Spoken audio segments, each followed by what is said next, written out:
사도행전 27장 21절에서 44절.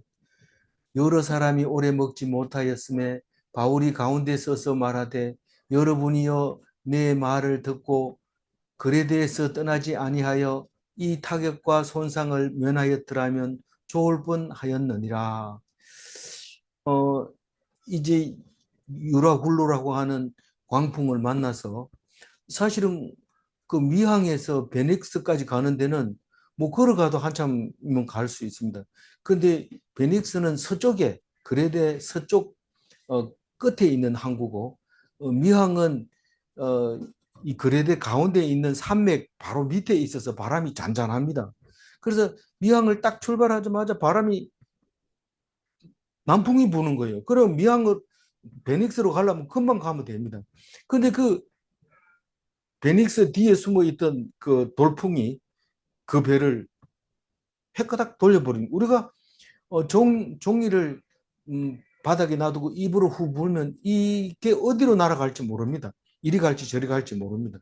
그 유라굴로라고 하는 광풍은 두 가지 바람이 합해져서 어디로 불지 모르는 그 광풍을 만났기 때문에 이 사람들은 아프리카로 갈 수도 있고 지금 오늘 말하는 아드리아해로, 아드리아해는 그리스하고 이탈리아하고 사이에 있는 바다인데 그걸로 갈 수도 있고 그런데 다행히도 그 지중해 안에 있는 그 멜리데 섬이라는 지금은 이름이 좀 달라졌는데 제가 이름을 기록 안 해놨습니다. 그 멜리데 섬에 이제 모르죠. 멜리데 섬인지 몰랐는데 딱 도착하니까 그게 이름이 멜리데였던 거고 그때는 뭐 거기 원주민들도 살고 있었고 그랬던 것을 오늘 이제 이야기하는 것을 들어볼 수 있습니다. 그래서 이렇게 막 헤매고 있는 데는 이제 다 돛도 이제는 엉망으로 돼 있죠. 뭐 가지고 있는 것도 뭐 다 손상을 입었죠. 그래서 이제는 바람이 부는 대로 그냥 가만히 있는 거예요. 우리가 될 대로 되라 이러면 캐스테라 세라 이런데 이 사람들이 뭐 어떻게 될지 모르니까 힘을 빼고 있었던 게 14일이 됐다는 것이 말하고 있습니다. 그래서 오늘 21절에 그 여러 사람인데 여러 사람이 몇 명이라고 그랬어요? 276명. 276명이 오랫동안 먹지를 못했어요. 그래서 바울이 그때 얘기합니다. 이제 살 소망이 다 끊어졌을 때 그때 바울의 말을 듣는 거지. 조금이라도 편한 게 있고 조금이라도 돈 되는 게 있고 조금이라도 명예가 되는 게 있으면 그걸로 가지 않습니다. 그래서 바울의 말을 안 듣는데 지금은 살 소망이 끊어졌으니까 이제는 듣는 거죠. 뭐 의사가 그렇게 오라고 저기 신체 검사 건강 검진을 받으라 해도 끄떡도 안 하고 안 가다가 어디 아프면 가야 됩니다. 어쩔 수가 없어요. 그래서 가가지고 그 다음부터는 의사가 하라는 대로 합니다. 그럼 심지어는 뭐 이제 얼마 안 남았어요. 이러면 그걸 믿는 거죠. 믿고는 이제 죽었다 이러고 죽을 준비를 하고 이러는데 이 바울은 병자에게 의사가 필요하듯이 살 소망이 끊어진 사람에겐 바울이 필요한 거죠.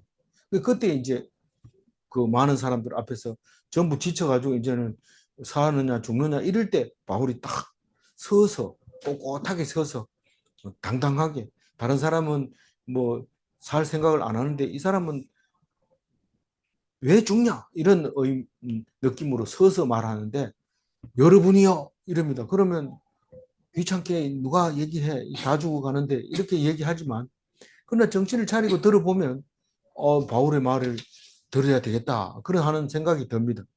내 말을 듣고 이 말은 뭡니까? 그 전부터 내가 했을 때 말을 안 듣더니만 이제는 내 말을 들어야 됩니다. 이렇게 얘기를 합니다. 그때 말을 안 들었는 건 나도 안 들으니까 어떻게 할 수가 없는 거지만 지금은 내 말을 들어야 여러분들이 삽니다. 내 말을 듣고 거래대에서 떠나지 않았으면 거래대에서 미항에서 그 좁고 불편하지만 겨울을 그냥 거기서 났으면 불편하더라도 났으면 이런 일이 안 생기지 않았을까. 그런데 거기 떠나서 이렇게 됐다. 그러면 타격과 손상을 면하였더라면 이 타격은 한 대 맞은 걸 타격이라 하잖아요. 공격을 해서 맞은 거. 이 엄청나게 지금 뭐 죄수들을 싣고 가는 사람 입장에서도 온전하게 못 싣고 갔고, 물건을 수송하는 사람도 온전하게 못 가지고 갔고, 이건 뭐 엄청난 손해인데 안 나왔으면 좀 불편해서 그렇지 괜찮을 텐데 왜 그렇게 고집 부리고 전부 다 좋은, 여기서 얼마 안 되니까 가자. 그런데 그 얼마 안 되는 게 아니라 완전히 다른 엉뚱한 그 짧은 그것이 그렇게 달랐던 거죠. 산 밑에 하고 산 밖에 나온 거하고 완전히 다르다는 뜻이죠. 22절 읽어봅니다.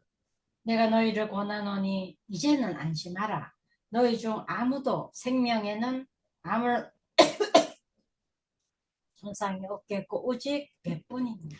지금 여기 뭐 바울의 말이 틀려서 안 믿은 것이 아니라 우리는 다수결로 결정하자. 그럼 다수결로 결정해야 됩니다. 그래서 그게 옳지 않더라도 따라가야 돼. 그게 성경에서는 악한 세대의 풍조라고 얘기해요. 욕심이 부르는 그 화, 그 다수결의 원칙, 그거를 악하다고 얘기를 하고 있습니다. 예수교는 다수결하고 정반대입니다. 많은 길로 가면 안 돼요. 많은 길로 가면 안 돼요. 그래서 외롭고 쓸쓸하고 남이 무시하고 그런 길을 가야 되는 겁니다. 그렇다고 많은 사람이 가는 것을 보고 손가락질하고 소리 지르고 이런다 해서 자기 말을 들어주는 것도 아니고, 그렇다고 해서 할 말은 해야 되죠. 당연히 해야 되는데 안 들었다는 것을 그 사람들이 알면 그 중에서 몇 명은 돌아오게 되는데, 그게 하나님이 예정하신 선택받은 백성이라는 것이죠. 그래서 세태의 큰 수레바퀴가 돌아가는 것을 사람이 막을 수 없습니다. 아무리 거기서 틀렸다 해도 소용이 없습니다. 그래서 예수 믿는 사람은 항상 미움받고 이해 안 가는 짓을 하고 다수결을 무시하고 고집 부리고 그런 모습을 가지게 되는 것이죠. 그러니까 22절 얘기는 이제는 안심해라, 이 말은 물건 찾을 수 있습니까? 물건이 지금 문제가 아니잖아요. 사느냐 죽느냐의 문제에서 안 죽는다, 이 말입니다. 오늘 이 말씀을 읽어보면요, 하나님이 산다, 그랬으니까 산다, 이런 얘기를 하지만 사실 이런 일은 비일비재하게 일어납니다. 뭐 숱하게 이런 일이 일어나니까 겨울에는 배를 띄우지 마라, 그런 결론이 나왔죠. 그건 다 알고 있는 거예요. 그런데 왜 이렇게 합니까?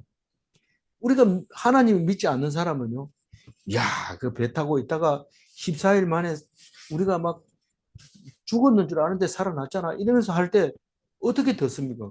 그것은 자기 영광이에요. 자기가 무용담이죠. 내가 그래가지고 그 사람이 죽을 때 내가 탁 도와줬잖아, 이러면서 막 이거 한번 이런 고생 겪고 나면은 사람들이 전부 그 사람 말 들으려고 모여듭니다. 군대 가서 살아온 것처럼 그렇게 얘기합니다. 그러나 기독교인은 사도 바울처럼 하나님 기도하니까 살려준다고 했다. 그래서 안심하고 있다가 살아났다. 그런데 그 얘기하고 무용담으로 얘기하는 거하고 비교를 해보면 참 부끄러운 거예요. 무용담으로 얘기하는 거. 네가 했나? 그런 소리가 들린다면은 다시는 못할 텐데, 사람들이 모르니까 그 얘기 다시 좀 해봐라. 참 그때 설일이 있더라. 그때 그래서 어떻게 했느냐 뭐 이런 물으면 자기가 잘하는 것처럼 하는 겁니다. 아니, 솔직히 말해서 서울대학 들어가는 게 자기 실력입니까? 아니, 자세히 알아보면 자기 실력이 아니에요. 그 환경이 만들어졌고 그게 되어졌기 때문에 갔습니다. 그런데 어떻게 갔습니까? 나는 독학했어요. 학원도 안 가고 뭐 그런 얘기를 하는데 자기 공로로 돌리죠. 그러면 장래가 별로예요. 근데 하나님이 하라고 했으니까 그렇게 간 거죠. 뭐 쉽습니다. 하나님한테만 잡혀 있으면 서울대학도 아니라 그보다 더한 데도 쉽게 갈 수 있습니다. 뭐 이래 얘기하면 사람들이 어우, 참 그 말이 진실이다, 진리다. 이런데 뭐 학원도 안 갔다, 뭐 자기는 뭐 밤에 8시간 자고 공부했다, 이래 얘기하면 대단한 걸로 이름이 대서특필하고 음, 신문 제1면에 나고 이러잖아요. 근데 우리는 어떻게 세상을 바라보고 어떻게 말해야 되는지 바울에게서 배워야 됩니다. 그냥 이게 소설처럼 읽어버리면 이게 무슨 성경이 되겠어요. 그래서 생명은 이제 지장이 없다. 그리고 뭐 배는 이제 못 쓰게 될 거다. 그동안 막 여기 다니면서 부딪히기도 하고 이래서 버려야 될 것 같다고 생각을 한 거죠. 23절 읽어봅니다. 내가 속한 바 곧 내가 섬기는 하나님의 사자가 어젯밤에 내 곁에 서서 말하되. 그게 다른 사람은 뭐 어떻게 하다가 살아남아 가지고 무용담을 얘기하지만 사도 바울은 하나님의 말씀을 듣는데 그 하나님이 누구냐면 내가 속해 있는 하나님. 나는 하나님께 속해 있어요. 딴 데 있는 게 아니고 사탄이나 무슨 뭐 점쟁이나 무슨 뭐 예언가 그든가 이런 데 속한 게 아니고 하나님께 속해져 있고 내가 섬기는 하나님이고 그 하나님의 사자가 어젯밤에 오셔서 나에게 말씀하죠. 이게 성령이죠. 성령이. 어젯밤에 어젯밤에 오셔가지고 내 곁에 서서 언제나 항상 함께 계시지만 그 얘기를 오늘 바울처럼 하는 거예요. 우리 곁에 항상 계십니다. 이렇게 말할 때 언제 계시냐? 이렇게 힘들고 어려울 때 말씀으로 들려주십니다. 그렇게 계시는 거예요. 그래서 곁에 서서 말을 합니다. 뭐라고 얘기하냐면 이 말씀은 약속의 말씀인 거예요. 24절 읽어봅니다. 바울아 두려워하지 말라. 내가 가이사 앞에 서야 하겠고 또 하나님께서 너와 함께 항해하는 자를 다 내게 주셨다 하셨으니. 예, 하셨다 하였으니 이 바울을 보고 두려워하지 말라 그럽니다. 이 일이 어떻게 될까? 사람들은 걱정하면서 뭐 별의별 생각 다 하죠. 뭐 이제는 끝났구나 뭐 이러면서 그러면 보통 요즘 사람들 옛날에는 그런 게 없지만 무슨 사고가 나가지고 비행기가 추락한 중이라든가 이럴 때는 집에다 전화해가지고 사랑한다 얘기를 해주세요 이러고 뭐 그러고 소식이 끊어져 버리고 이렇게 되는데 이 바울은 하나님과만 대화를 합니다. 하나님 어떻게 될까요? 두려워하지 말라. 그렇게 말하는 거죠. 네가 가이사 앞에 서야겠고 지금 예수 그리스도가 3년 동안 공생애를 살다가 가고 났는데 바울은 벌써 십몇 년이 거의 30년 가까이 지금 예수님 사역을 하고 있습니다. 그런데 그 예수님은 3년 동안에 했는 것이 네 권의 책으로 우리에게 읽혀지게 되어 있지만 바울은 지금 누가한테 얘기한 이야기가 오늘 사도행전으로 읽혀지게 되는 것이죠. 그런데 그 사명에 대해서 하나님이 얘기를 하는 겁니다. 다시 말해서 우리가 되어져 가고 있는 것은 사도 바울이 하나님에게서 들은 것과 마찬가지로 네 사명이 앞으로 남아 있으니까 그것을 반드시 행하게 될 것이다. 그 얘기를 합니다. 사실은 이 얘기를 하나님이 안 해도 우리는 글로 가니까 살아 있으면 해야 됩니다. 가이사 앞에 서야 됩니다. 그런데 하나님이 내가 가이사 앞에 데려다 주겠다는 겁니다. 너희들이 아무리 용을 써도 못 갈 수 있지만 나는 너를 글로 결국은 가이사 앞에 세우겠다. 네로 앞에 황제 앞에 로마에서 법정으로 그래 세우겠다. 그렇게 말하는 거죠. 사실 뭐 가이사 앞에서 얘기할 기회는 안 줍니다만은 뭐 있어도 지금 우리는 성경에서 볼 수 없습니다만 어쨌거나 그 앞에서 재판을 받아야 되겠고 또 하나님께서 너와 함께하는 자를 다 내게 주셨다 하였으니 하나님이 276명을 나에게 줬다고 얘기를 하는데 사람들은 그렇게 생각을 안 하는데 내 혼자 그렇게 생각해도 됩니까? 그래 생각해도 된다. 네가 이 사람들의 생명을 네가 책임진다. 그게 네 양떼다라는 거죠. 양떼가 뭡니까? 하나님 말씀을 먹여서 안 죽게 하는 거예요. 하나님 말씀을 먹여서 안 죽게 하는 게 맡기는 양떼죠. 예수님에게도 그랬잖아요. 그 예수님은 십자가에 달려 돌아가시면서 제자들은 하나도 안 달려 돌아가시게 했어요. 왜냐하면 내게 맡긴 자를 하나도 잃지 않기 위해서 그 사람들은 잡아가지 마라. 내만 잡아가면 안 되느냐. 그래가지고 제자들이 나와서 칼 뽑고 막 이 길을 떨어뜨리고 이랬는데도 안 잡아가고 예수만 잡아갑니다. 그래서 맡겨진 사람을 위해서 다고 사명을 가지고 있으면 절대로 잃지 않도록 해주신다는 말이죠. 내가 네게 주셨다. 다 네게 주셨다. 이렇게 말했다. 25절. 그러므로 여러분이요 안심하라.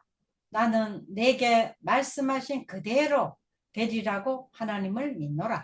이 말을 알아듣는 사람이 있고 못 알아듣는 사람이 있어요. 다 알아들을 필요가 없어요. 276명이 다 알아들을 필요는 없고 알아듣는지 안 듣는지 알 필요도 없어요. 다만 사도 바울처럼 이렇게 말할 수 있느냐 이겁니다. 말할 수 있느냐.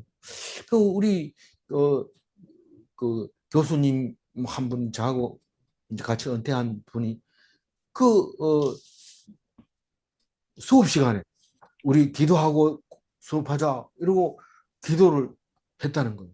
우리는 상상을 못하죠. 그런데 그게 먹혀 들어가고 어느 날은 갑자기 학생이 교수님 제가 기도하면 안 되겠어요? 이러면서 자기가 기도를 하고 막 그랬다는 거예요. 그래서 우리 학생들 앞에서 우리가 두려워하면서 뭐 예수 믿는 사람은 뭐 반대합니다 하고 데모할까 봐 겁내고 그럴 필요가 없었다는 것을 알 수 있습니다. 그런데도 겁이 나죠. 예수 믿는 사람을 안 그래도 깨꾸장한 눈으로 보고 있는데 수업 시간에 그랬다고는 큰일 납니다. 그래서 이제 쉬는 시간, 점심 시간 이런 때 방 하나 정해서 예수 믿는 사람들 모여라. 안 믿더라도 와서 들으면은 짜장면 사준다. 이러면 그럼 오는 거는 뭐 그건 할 수 없어요. 안 믿는 사람 안 오면 되니까 와가지고는 딴소리 하면 안 되니까 그래 하면 되지만은 수업 시간에 그래 했다는 건 참 대단한 일이죠. 지금도 그런 얘기를 하지만 우리의 믿음은 막무가내고 조건이 없고 그냥 생각나는 대로 해야 되지 따지고 뭐 이것저것 해서 안 됩니다. 사실은 12명 이상 모이면 학교에서는 집회 신고를 해야 돼요. 그런데 뭐 내 2명하고 2명만 오라 했는데 사람들이 많이 오는 거에 대해서는 어떻게 합니까? 할 수 없습니다. 신고 안 해도 됩니다.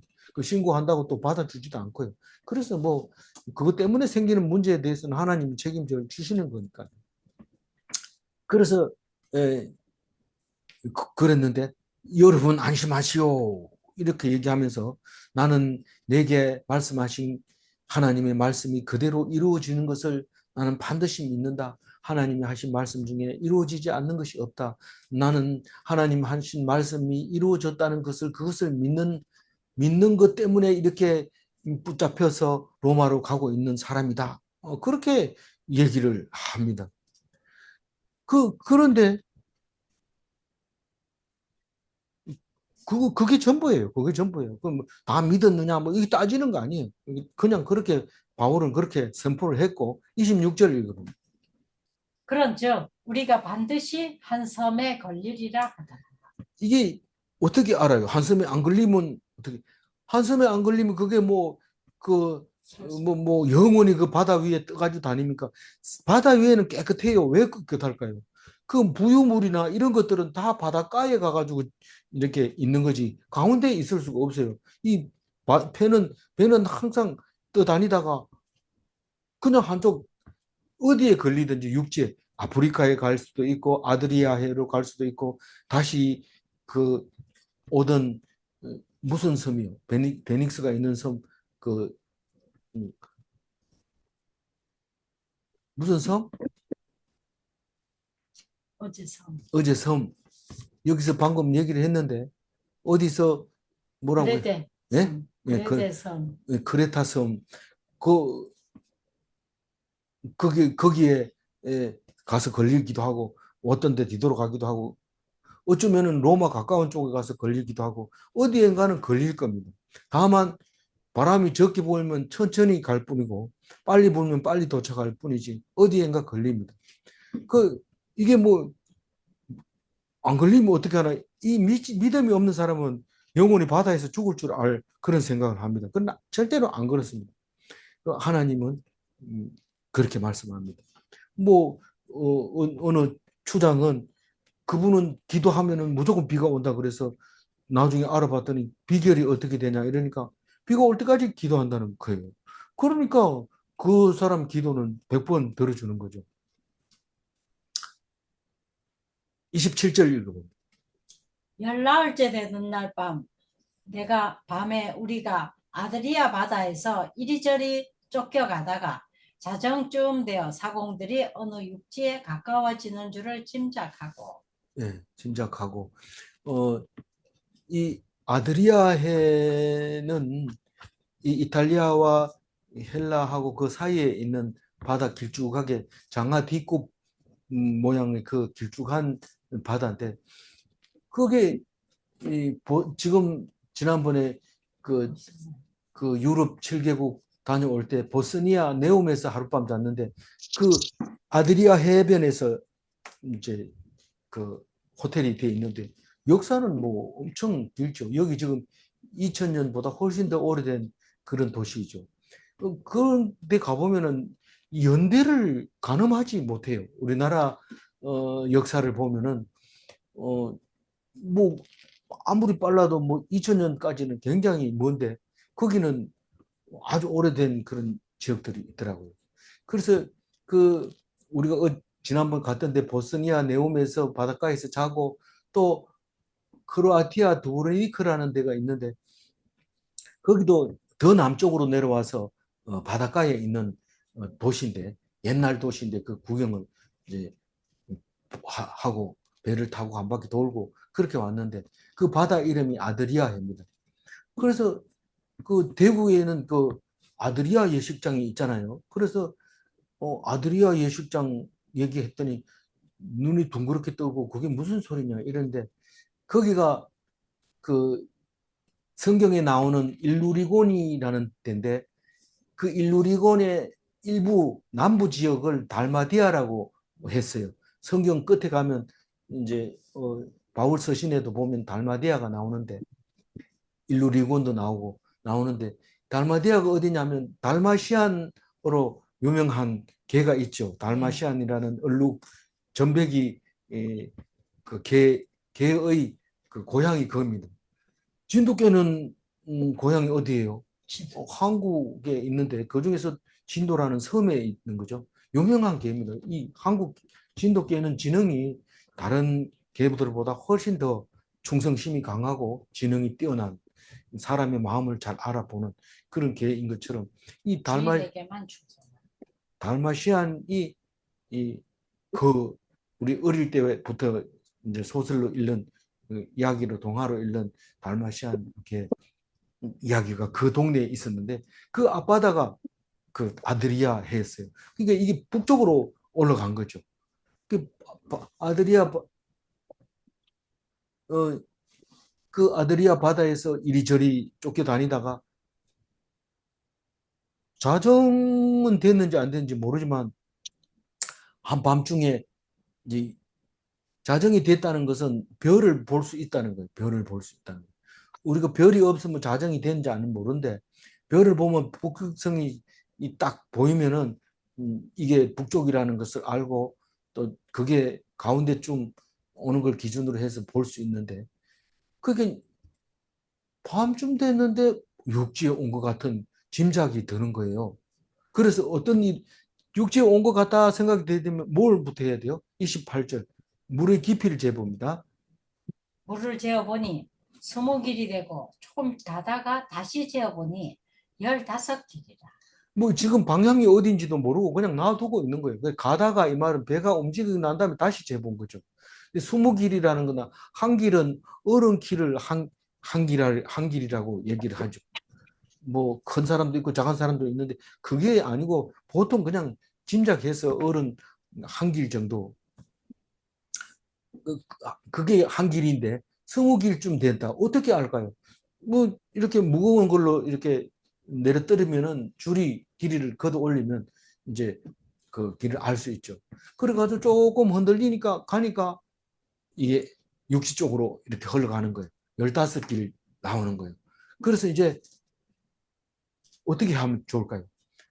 계속 가면 어떻게 될까요? 29절 읽어보면. 암초에 걸릴까요? 고물로 단 넷을 내리고 날이 세기를 구대하리라. 이 암초에 걸린다. 이게 15길만 돼도 벌써 이 배가 그 육지에 딱 걸릴까 봐. 딱 걸려보면 암초에 걸리든지 아니면은 그, 그 모래톱에 걸리든지 걸리면 이 배를 뭐 어떻게 할 수가 없습니다. 그래서 밑에 안 닿도록 하려면 15길쯤 되면 이제는 배를 움직이지 않고 있다가 이제 수영할 수 있는 사람은 육지 쪽으로 이제 갈 수 있는 거니까 과감한 밤이니까 모르니까 이제 고물, 배, 배고물, 배 뒤쪽에다가 닷 4개를 내립니다. 갈고리를 4개를 딱 내리면 파도를 어지간히 쳐도 이게 안 움직이고 그 자리에 서 있게 되죠. 그 닻을 내리고 날이 새면은 멀리까지 보이니까 그 보고 이제 어떻게 할지 결정을 하자. 그리고 날이 새기를 고대하는 거야. 야, 빨리 날이 새야지. 저기 육지가 이쪽 방향인지 저쪽 방향인지 알 텐데. 예, 이러고 고대를 한 거죠. 30절 읽어보면. 사공들이 도망하고자 하여 이 물에서 닷을 내린 채하고 거류배를 바다에 내려놓고 이 그룹배는 어제 나왔으니까 그룹배는 이 큰 배에서 내려가지고 그 배를 타고 육지로 들어갈 수 있는 그게 그룹배인데 이 큰 배에서 그룹배를 지난번에 파도를 치니까 바짝 당겨 올려가지고 배 위에다가 매놨단 말이에요. 그걸 냈는데 뒤에서 닻을 내리면서 밧줄을 막 내리니까 사람들이 닻을 내리는 것보다 그러면 이제 배를 고정시키는가 보다 이런데 슬쩍 이렇게 눈짓을 해서 사공들이 그 그룹배를 바다에 내려놓으려고 그러는 거예요. 이 사공들이 누굽니까? 배사공 아닙니까? 배사공은 뭡니까?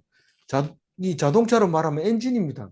이 사람들이 없으면 꼼짝을 못 해요. 이 사람들이 노즐을 저어야 가고, 물론 바람이 불면 돛을 올려가지고 하는 게 다 사공이지만, 돛이 바람이 안 들면 노를 저어서라도 가야 되는 거죠. 이 노를 젓든지 바람으로 가든지 어디로 어떻게 하든지 이 사람들이 없으면 배가 꼼짝을 못 하는데 이 사람들이 가는 걸 봅니다. 그래서 바울이 압니다.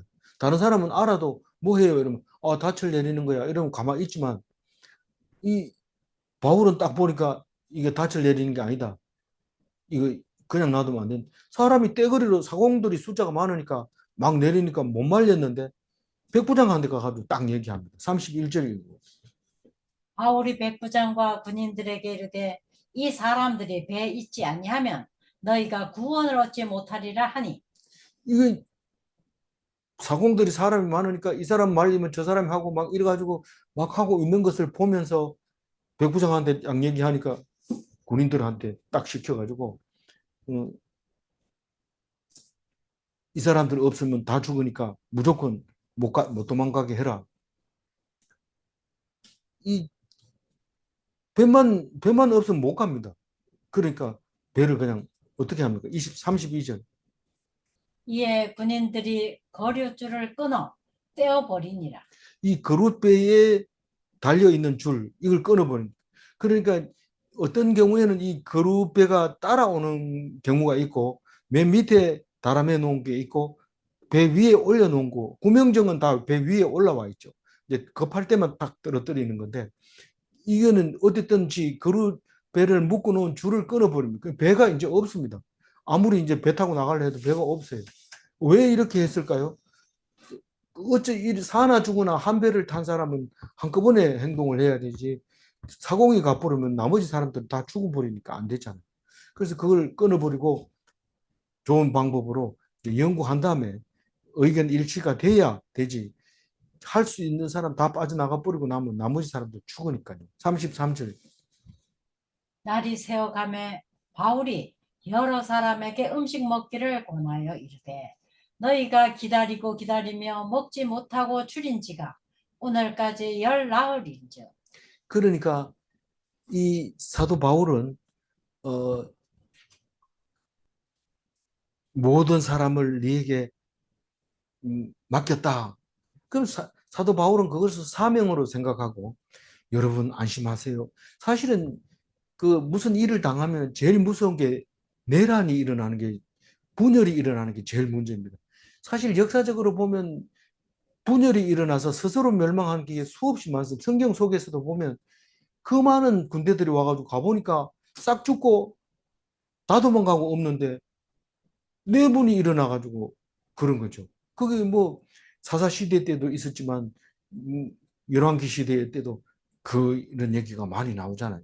그래서 내분이 일어나지 않게 하려면 안심해라. 그게 제일 중요합니다. 안심한 게 중요합니다. 지금 특히 이 사공들 같은 경우에 도망가려고 하면 이런 거를 잘 잡아내야 돼요. 그게 눈을 부릅뜨고 찾아내고 불안해하면 도와주고 특히 귀신 들린 이런 사람이 있으면 막바로 고쳐줘야 돼. 귀신 쫓아내고. 그게 바울이 이 맡겨진 어린 양떼들이 기르는 양식이죠. 푸른 초장으로 인도하는 그 사명이 있는 거죠. 그래서 이제 사람들은 다 이제 도망을 못 갈 거고 이제는 우리가 한 배를 탔으니 우리가 살아남을 길은 우선 먹고 힘을 차려야 된다.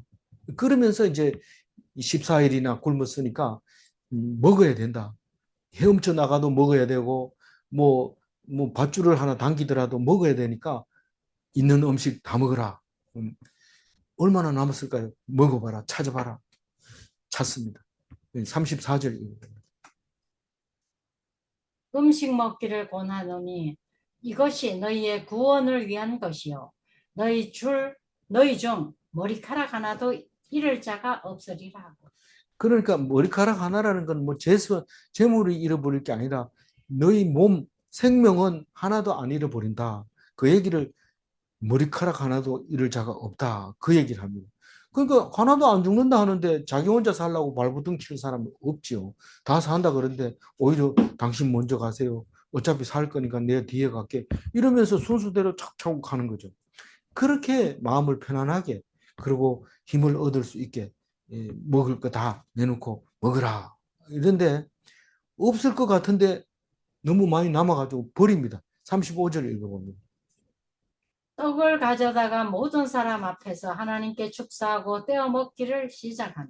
우리는 떡이라 그러면 특별한 걸로 생각하지만 특히 우리 아버지가 빵떡이라는 말을 많이 썼는데 뭐 빵떡이 가는 건 그건 특별한 음식이죠.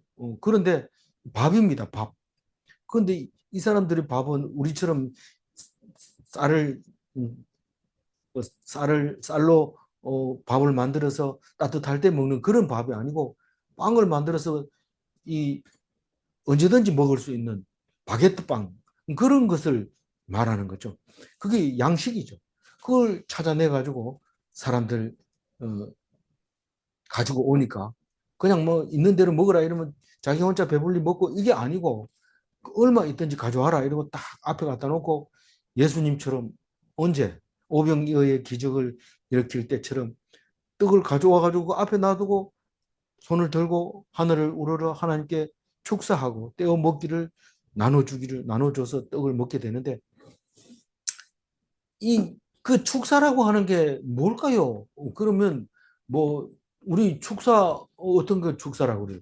뭐 축하하는 일이 있으면 인사할 때 가서 축사 이래 가지고 얘기를 하는데 축복 기도를 말하고 있는 겁니다. 축복 기도인데 어떻게 다 죽어가는 사람한테 축복을 합니까? 이런데 우리는 죽지 않고 살아있다는 거, 오늘까지 살아있다는 거, 그거를 축사라고 하는 거예요, 축사. 살아있음을 감사하고, 일용할 양식을 감사하고, 그런 거죠. 그, 그게 축사인데, 그, 바울이 할 일은 이거밖에 없어요. 돈도 들어가는 것도 없고, 힘도 들어가는 게 없고, 그렇게 여러 사람 앞에서 조그마한 음식을 갖다 놓고 기도하는데, 사람들이 다 은혜를 받은 거죠. 그게 막 힘이 막 나는 거죠. 그러니까, 이 36절이요. 그들도 다 안심하고 받아 먹으니 남보다 더 먹으려고 하지 않고 마음속에 평화가 오니까요. 이거 먹어봐라, 저거 먹어봐라. 여기 또 숨겨놓은 게 있었는데 이거 비상양식, 내 개인 비상양식인데 이러면서 꺼내놓고 먹고 이렇게 하면서 참 뭐 안심하고 먹는 모습을 가지고 있는데 그게 축사의 능력이 평안으로 인도하는 소망을 주는 기도였던 거죠. 어떤 사람은 일이 잘 꼬일 때는 뭘 음식을 먹으면 체해가지고 소화를 못해요. 뭐 먹자마자 막 토하고 기도하고 막 속이 안 좋아서 손을 따기도 하고 이런데 편안한 마음으로 먹으면 그게 조금만 먹어도 소화가 잘 되고 힘이 나고 그렇게 되는 거죠. 그게 기도를 안 하고 먹으면 그럴 가능성이 있어요. 근데 기독교인은 기도하고 먹기 때문에 뭐 손을 딴다든가 뭐 그런 일이 훨씬 적어지는 거죠. 37절 읽어봅니다. 배에 있는 우리의 수는 전부 276명이더라. 우리라고 하는 것은 무슨 뜻이라고 그랬죠? 누가가 예, 있더라. 누가가 썼다. 누가가 함께 배를 탔다. 그런 것입니다. 우리 읽으면서 잊어버릴까 봐 이렇게 한 번씩 이 말을 해주고 있는 것을 볼 수 있습니다. 38절 읽어봅니다. 배부르게 먹고 밀을 바다에 버려 배를 가볍게 하였더니 근데 그 오병이어의 기적에는 5천 명이 먹고 12방울이가 남았는 거 절대로 안 버리고 가지고 왔는데 이 사람들은 다 버려버립니다. 왜냐하면 필요가 없어요. 지금 이걸 가지고 나가서 먹겠다고 그럴 수도 없는 거고 가벼워야지 조금이라도 육지에 더 가까이 갑니다. 무거우면은 걸려버리니까 안 되니까 그 다른 기구도 버리지만 먹는 것까지도 다 버려버립니다. 떡을 뭘로 만든다고요? 밀. 밀로 만드니까 그 밀은 전부 다 버려버렸던 거죠. 칠병이어로는 몇 명이 먹고 4천 명이 먹고 7방주리가 남았는데 다 버리지 않고 거두었는데 276명이 먹고는 다 남은 것을 바다에 버렸다. 바울이 그렇게 했다. 그 얘기를 합니다. 39절 읽어요. 날이 샘에 어느 땅인지 알지 못하나 경사진 해안으로 된 항만이 눈에 띄거늘 배를 거기에 들여다 댈 수 있는가 의논한 후 저기 276명이 살았는데 그 숫자가 무슨 의미가 있을까요? 근데 이 숫자가 우리는 잘 모르지만 성경을 깊이 묵상하면 276이라는 숫자가 아주 의미가 있습니다.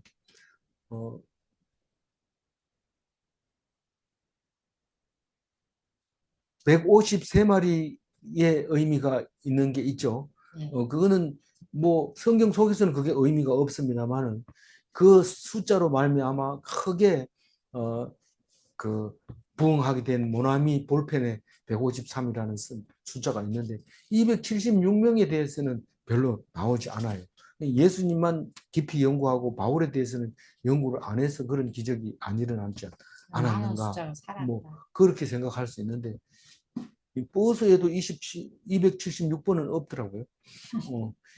38절 읽었는데 거기가 어디였어요? 날이 새니까. 그, 예, 그 섬 이름이 멜리데 섬이잖아요. 거기 멜리데 섬이 어디 있냐면, 이탈리아 가기 전에 조금 아주 작은 섬, 거기 하나가 있어요. 그 섬이, 예, 제대로 간 거죠, 제대로. 그래서 딱 보니까 해안으로 된 항만이 눈에 띄거늘, 이 말은 이 만이라고 하는, 베이라고 하는, 이렇게, 쭉 들어가는 부분을 말하는 거예요. 쭉 들어가는 부분. 이 만하고 반대되는 말은 곧이라고 말하죠.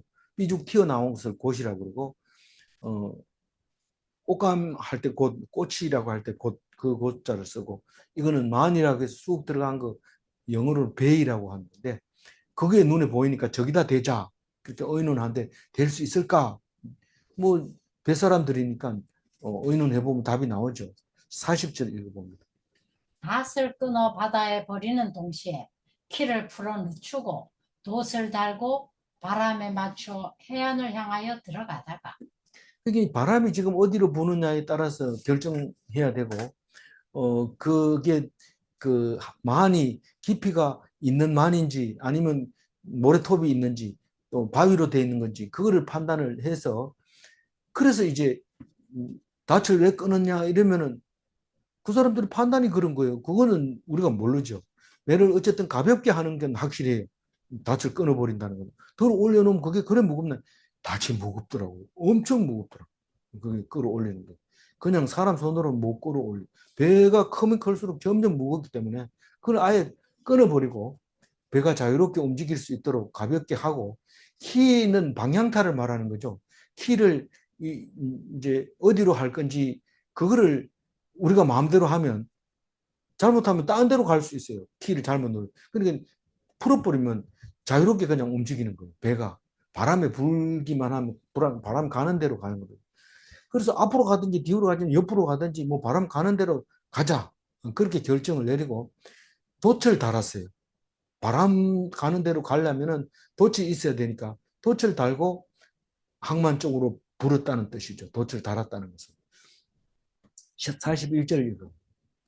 두 물이 합하여 흐르는 곳을 만나 배를 걸매 이 물은 부딪혀 움직일 수 없이 붓고 고물은 큰 물결에 깨어져 가니 우리가 뭐 닻이나 돛이나 키나 뭐 고물이나 이물이나 이러면서 바울이 배 여행을 하면서 우리가 많이 배운다 이러지만 다 모릅니다. 이 물이 두 물이 합하여 흐르는 곳이 이게 어딜까요? 이 조수 간만의 차 때문에 움직이는 것 때문에 그 이순신 장군도 이 물이 마주치는 곳에서 전쟁을 하는 거, 또 강 같은 경우에는 두 물이 만나는 데를 두물머리라고 그래가지고 그 양평이 그런 데죠.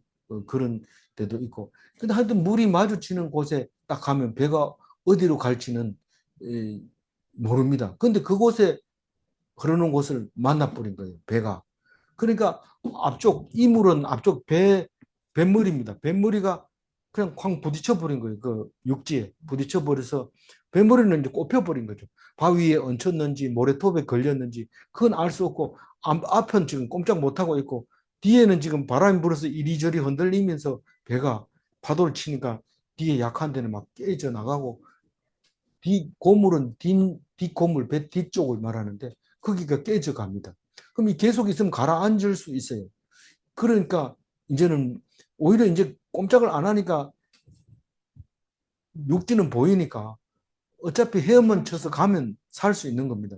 그런데 헤엄쳐서 갈 수 있는 거리가 되는 데다가 배가 지금 깨지고 있는 상태에서 군인들은 제일 걱정이 지금 목적이 죄수들을 수송해 가야 되는데 죄수들이 나가보면 어떻게 할까 이런 생각이 드는 거예요. 사실은 뭐 이 죄수들을 도망가는 거를 도망가지 마라 한다고 안 가는 것도 아니고 묶고 매놓으면 또 물을 빠져나가지도 못하고 그 죽이는 게 좋겠다고 생각한 거죠. 42절. 군인들은 죄수가 헤엄쳐서 도망할까 하여 그들을 죽이는 것이 좋다 하였으나 죄수들을 다 죽이면은 자기들이 살아남을 때도 별로 도움이 안 됩니다. 로마 가가지고도 의미가 없고 뭐 핑계 대면 되긴 되겠지만 뭐 그렇습니다. 어쨌거나 살려주면 좋겠는데 살려주기 좋은 조건이 있습니다. 43절. 백부장이 바울을 구원하려 하여 그들의 뜻을 막고 헤엄칠 줄 아는 사람들을 명하여 물에 뛰어내려 먼저 육지에 나가게 하고 그래서 죄수들을 한 사람도 안 죽였어요. 왜냐하면 바울이 했는 말도 있는 데다가 바울이 죄인이기 때문에 바울을 죽이면 우리는 아무리 뭐 잘한다 이래도 불안한 거예요. 바울이 있으면 편안한데. 그래서 바울을 안 죽이려고 죄수들이 다 사는 겁니다.